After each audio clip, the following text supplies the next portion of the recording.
I believe so much in the work that we're doing and in the investment, and, and then strong schools make a strong community. And I'll tell you that when we walked my oldest to kindergarten 7 years ago, I felt like, wow, I am finally going to experience public education as a parent. And it was just 2 months later that an announcement was made that the budget could be cut up to $80 million. And I said, not on my watch. I thought of like, oh, I'd made it. I could just observe public education, be part of it. So I met up with some outstanding other parents who wanted to advocate. And together we created this campaign called I Am FCPS. And, it was a bipartisan group. We just volunteered and put together our talents in marketing and politics and community engagement. And we got, Luther Jackson Auditorium filled and overflowing with parents who said, no, we want the funding for our kids' education. And we got, that effort really yielded back almost all of that 80 million. So every time, so now like this past year, we just had the budget presented every January. The budget is presented by the superintendent.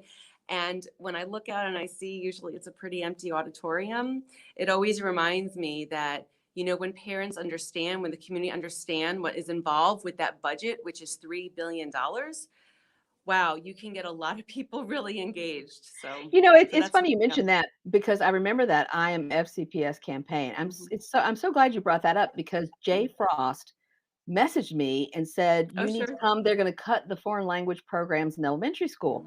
And now my children at that point were graduated. Like, my kids were no longer in FCPS public schools. And so, but I went, and that was probably the first school board meeting I ever attended when my own children were no longer in school, because someone said, we have to look at what they're cutting. And this is, and the thing that Jay, he really made a good point. This isn't just about parents with students in school. It's about the community.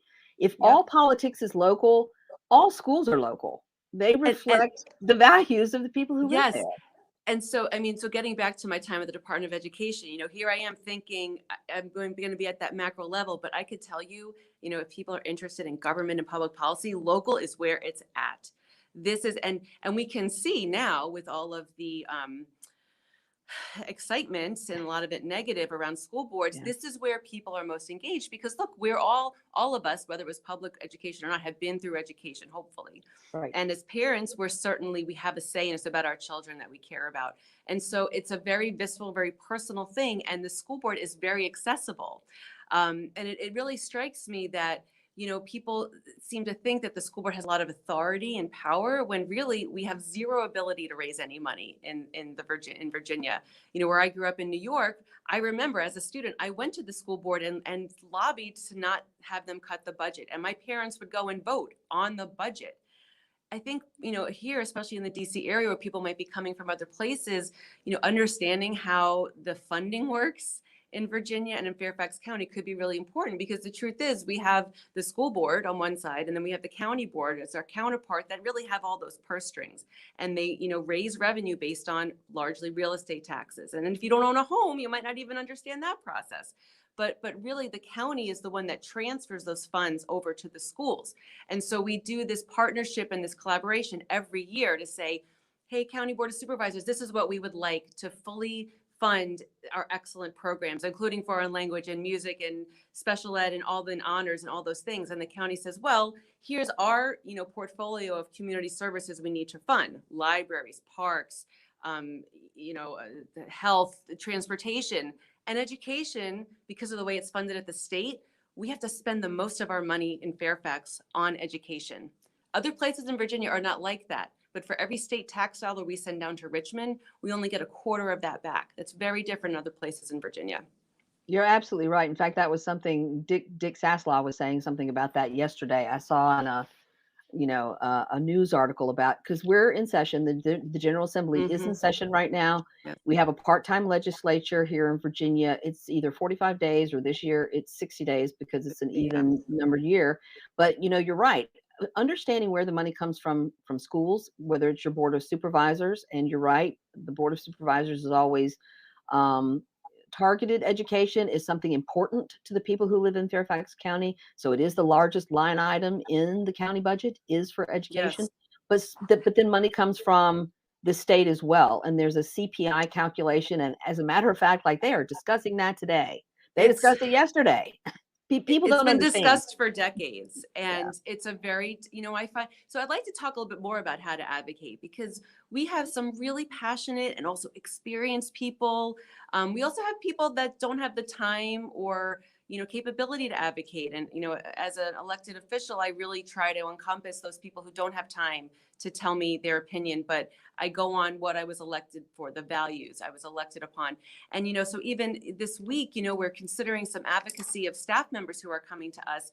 And, the way the school budget works is that every January, the superintendent puts together a budget that is based on feedback that the superintendent collects throughout the fall.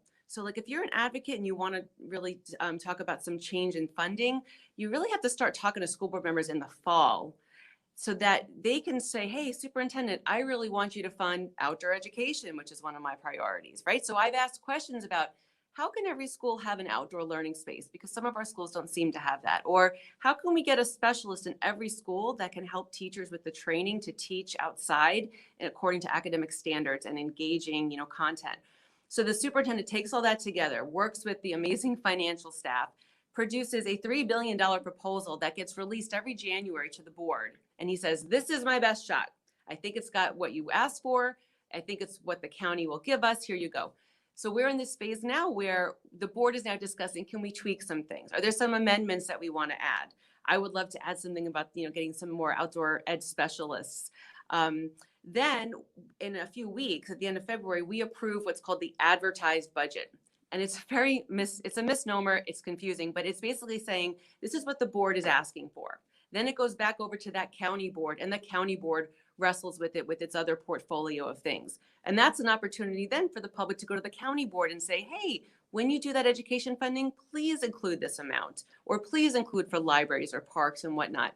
So really, and the General Assembly has a slightly different timeline, because when they go into session in January, I don't know how they do it. There's like hundreds of bills being put out there. So that timeline is kind of similar. You have to get to those legislators in the fall, those legislators, and say, this is what I think we need a bill on, or legislation, and can I help you? And so if you're an advocate, if you can understand that timeline, that's how you could be most effective. And you might not get it that year, but like, can we chip away at it? And it's so important, and it's really compelling to have people advocating when the timing is right.